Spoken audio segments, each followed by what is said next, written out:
Good afternoon, and thank you for joining us. Today is Monday, May 11th, and we're here to give you the current numbers and situation for Riley County and our coronavirus response here. Joining me today is, of course, Local Health Officer Julie Gibbs. We also have the Public Health Emergency Preparedness Coordinator for Riley County, and that's Andrew Adams. And then providing ASL interpretation is Tony Kroll. So thank you all for joining us. My name is Vivian Uccello. I'm the Public Information Officer for the City of Manhattan. We also have a couple members of the media on the call. So thank you very much again. We will start with a report from Julie. All right, thanks, Vivian. Hi, everyone. As of today, May 11th, Kansas has a total of 7,116 positives. There have been 660 hospitalizations and 158 deaths in Kansas. Riley County now has 58 confirmed positives. The newest positive is a 63-year-old male. He is a close contact of a previous case. 46 of those 58 have recovered, leaving us with a total of 12 active cases, which we are still monitoring.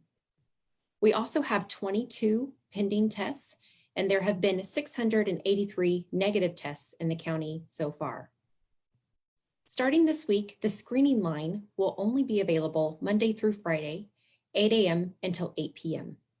That number is 785-323-6400. If you are experiencing any symptoms, please call that number. Again, it will be available Monday through Friday, 8 a.m. until 8 p.m. That number is 785-323-6400.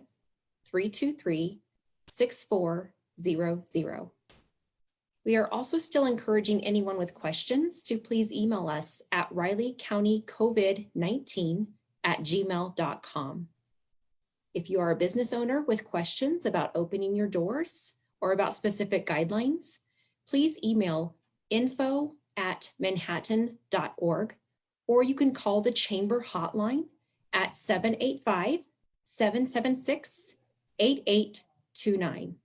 Again, that email is info@manhattan.org, or call the chamber hotline at 785-776-8829. We are receiving quite a few questions about travel in and out of the state. Please know that regardless if you're planning on traveling in the state or out of the state, you'll want to reconsider this for now.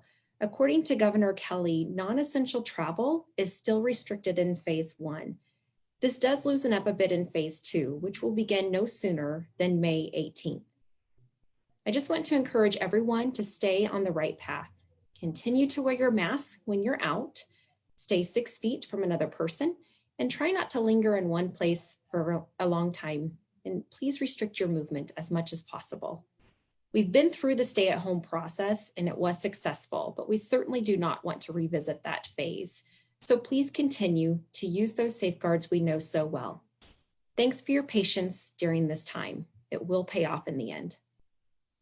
Thank you so much, Julie. And if you've missed any of those numbers or would like to see the written report, that is available on the Riley County Health Department's Facebook page, as well as the Riley County coronavirus website, and that is rileycountyks.gov/coronavirus. Again, that's rileycountyks.gov/coronavirus. And you can see all those numbers both in the data hub and the daily written reports. And just to let you know, we are going to be switching to a Monday, Wednesday, Friday for those written reports.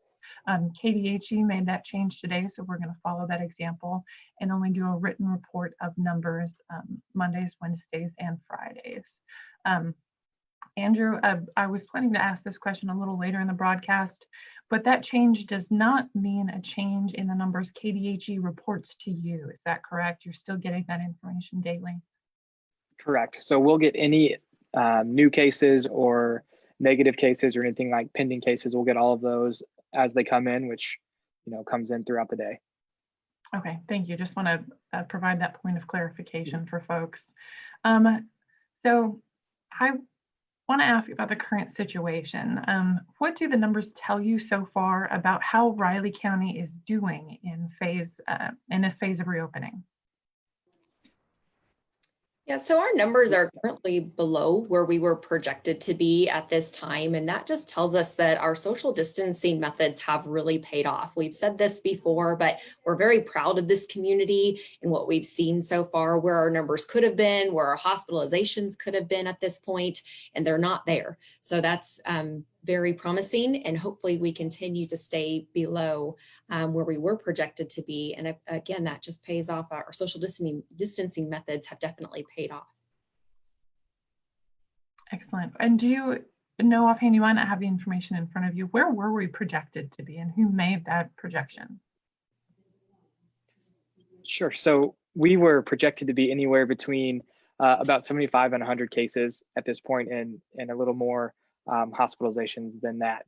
So we've worked with all kinds of different partners, EMS. Some of our EMS folks have been really good and interested in the disease modeling. So we've worked with them quite a bit to use a SEER model, which is a susceptible, infectious, and recovered model, which is a really basic epidemiological tool that we can use to try and make those predictions. Okay, thank you so much. And we're 1 week into this phased reopening. When will we know for sure how that's impacted the community? I would say a little bit later this week, and Andrew, you can definitely add to this, but I think we've looked at least Wednesday of this week.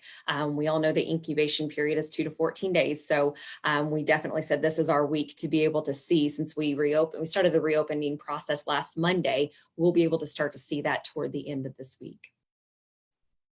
So if things do change by the end of this week and we did get a large increase in numbers, or heaven forbid an outbreak here, what will happen at that point? What steps will you take?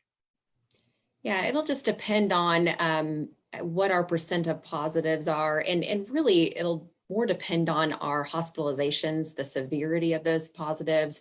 If we're seeing big clusters in certain places, that will determine if we need to stay in this phase for a little bit longer. If it's bad enough, we could also back up a phase. We'd hate to have to do that, but it could mean instituting a stay-at-home plan again. We don't see that happening. Hopefully we'll be able to move on to the next phase, but those are some things that we're currently looking at. And it is, not to be too Pollyanna about things, but at least we know how to do that now. We've all been through this process before.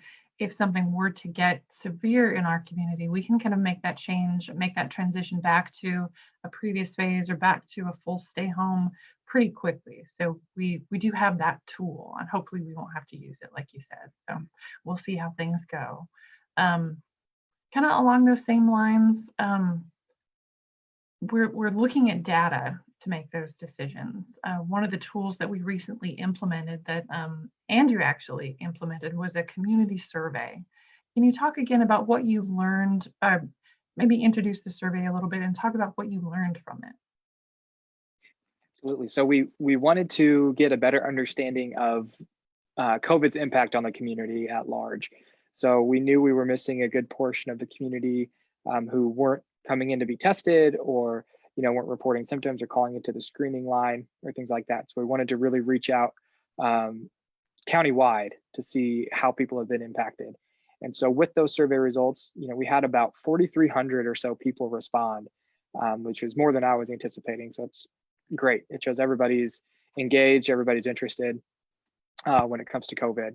And of those responses, we had quite a few that were asymptomatic. So we did ask, the very first question was, have you experienced these common signs and symptoms of COVID? And then we kind of had our different logic questions based off of that response. Of those folks who did respond, they had experienced some symptoms similar to COVID. We've then reached back out to a sample of those people as well to see if they are still interested in coming to get tested, to get swabbed in order to be tested for COVID. So we're working through that process on the back end now, hoping to get some people through later this week who responded to that survey. I think looking at the numbers from those responses, it really shows that, like Julie had already mentioned, that our social distancing has been fairly effective to this point, and that people are paying attention, and that people are washing their hands and staying home when they're sick, and covering their coughs and their sneezes, because the majority of those responses were people who had not experienced any symptoms, but they were at least interested enough to complete the survey. All right, that's great to know. And for those people who did have symptoms and had not been tested yet, what was your direction to them, or what was your advice to them? Yeah, so we want them to stay home, if they're still sick, if they're not feeling good. And then we reached back out, like I said, to get with them to see if they're still interested in being tested. And so if they responded yes, we're still waiting on some responses. Like I said, we're going to try and get them through this week, get them swabbed, get their specimens sent over to the lab to get tested, and then move forward from there. And I'm sorry if I missed it. What were the number of folks who were recommended for testing? Do you have that on hand? We had about 80 people total that met all of the inclusion criteria. So they had to be willing to be tested. So that was a question was, yes, you've had these symptoms, but would you be willing to be tested? And so we had about 80 or so that responded yes. And then we had a couple other criteria, mainly if we had their contact information to a point where we could get back in touch with them. And so we're looking at about 30 or 40 right now, waiting on some responses from them, and we'll move forward that way. Okay, thank you so much. We are starting to get a few questions on the Facebook page. I want to reach out and take a look at those. So one question was about the specific numbers for when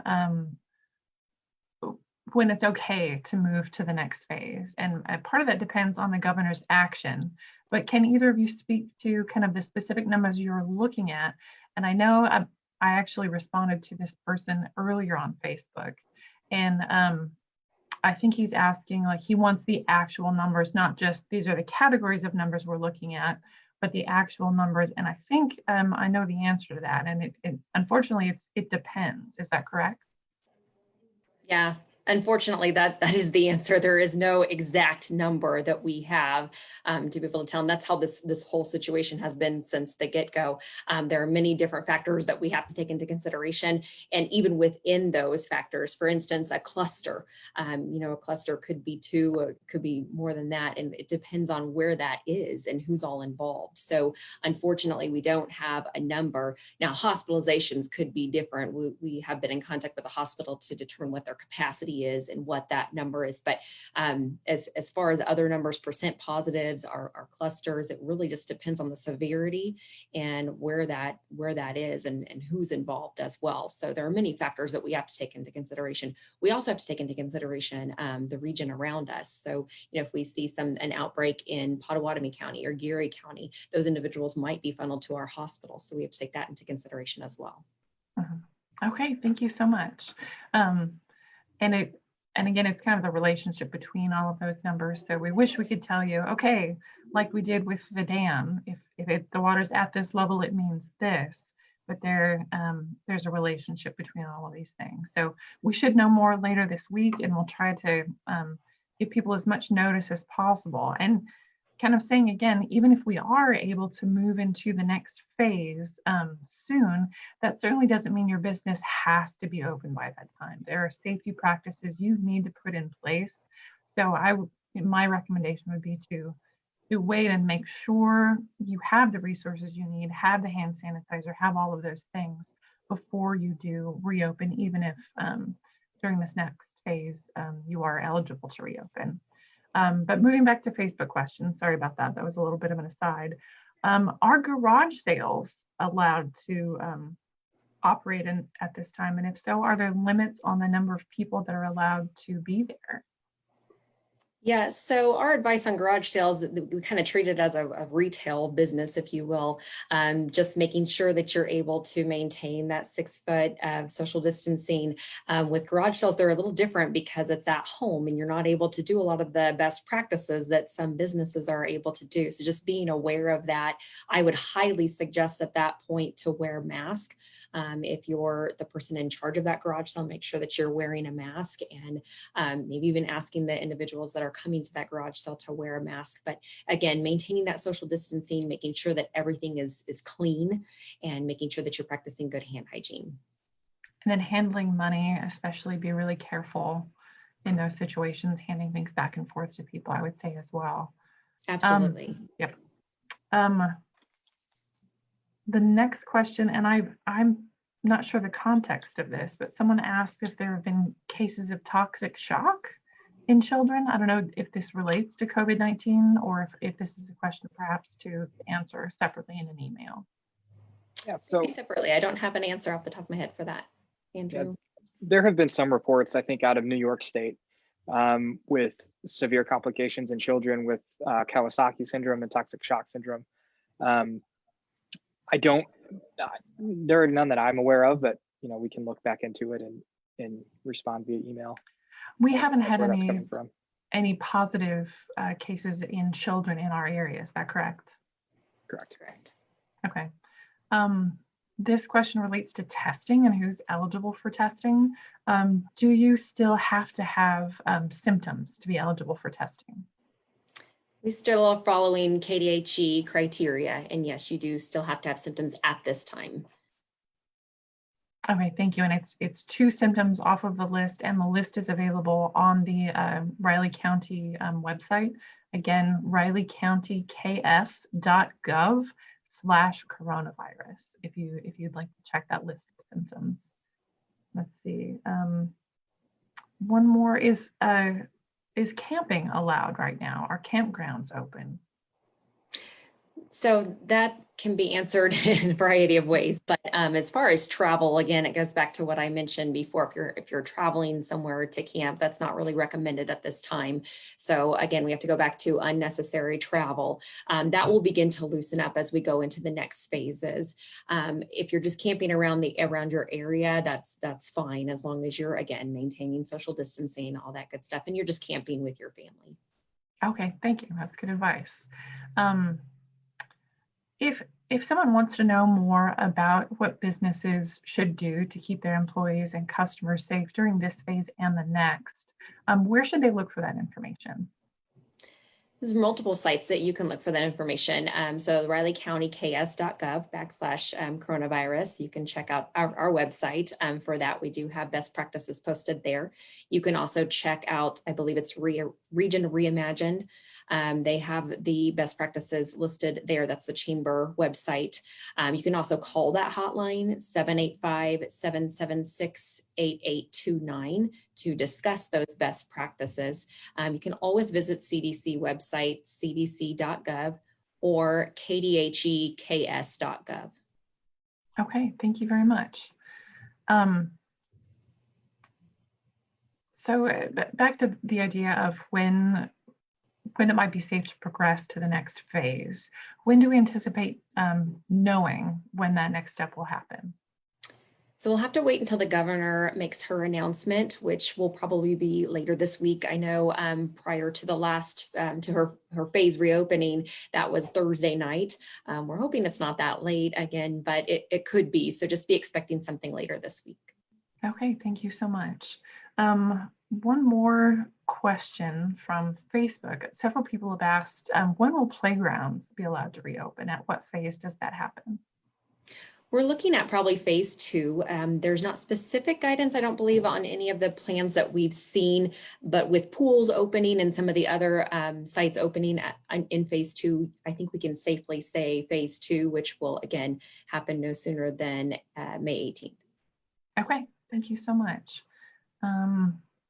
I think this question is about symptoms. They're asking if headaches are a common symptom of COVID-19. Yeah, we've seen headaches in quite a few of our cases, and I know some people who have come through to be tested that have ended up testing negative have had headache along with a number of other symptoms. So I would say yes. Okay. Dun, dun, dun. Okay, and I'm not seeing too much else come through. There's a question about wearing gloves, whether that is or isn't advisable. If people aren't changing gloves, is that a problem? Can you speak to that, and whether or not cashiers are required to wear gloves? So Andrew may be able to elaborate more on this, but basically we've not really said much about gloves since a lot of people don't use them properly. And so therefore we haven't really recommended the use of gloves. We definitely recommend the use of masks, but as far as gloves go, good hand hygiene goes a long way. So if you can just use that as your best practice, that would be the best. Okay, thank you so much. Go ahead, I would Andrew. agree with that. I would agree with that 100%. So, with gloves in general, it might give some people that false sense of security that they can't get anything on their hands or that they won't be affected by anything. But it's important to know if you're wearing gloves, you have to wear them properly and take them off properly, and learn and practice those techniques so that you're not, touching something that's contaminated and then eventually, touching yourself or touching your mouth or your face or anything like that. So, like Julie said, hand hygiene is a great way to fight off any illness. Soap and water works just fine. If you don't have soap and water available to you, hand sanitizer that's at least 60% alcohol will get the job done too. I've heard kind of gloves described as perhaps like an extra set of skin that you're wearing, so you can clean that skin the same way you would the skin on your hands, but it does get dirty in the same way as well. And you can remove the gloves and change them, and so you have an assurance of cleanliness. But if you aren't changing the gloves, if you aren't cleaning them, then it's exactly the same as getting your hands dirty. So kind of advice about that. I'm going to check one last time. So I don't see any other questions coming in, so that's a good thing. We have seen a reduced volume of questions at the hotline, haven't we, Julie? I remember you talking about that maybe just in a conversation earlier today. Yes, every week we've seen it go down little by little. I think we've had maybe 4 or 5 come in today. Okay, so do you have any final thoughts for folks as we wrap things up for today? Yeah, just hang in there. We will get through this, and we will see an announcement hopefully later this week about phase 2. Okay. All right. Thank you so much. If there's something that we missed as the questions scrolled past, please feel free to email Riley County COVID-19 at gmail.com. Again, that's Riley County COVID-19 at gmail.com. And I'll go back through and try to answer those Facebook comments as well after the broadcast. So thank you for your time. Thank you for tuning in to join us, and I hope you are doing well.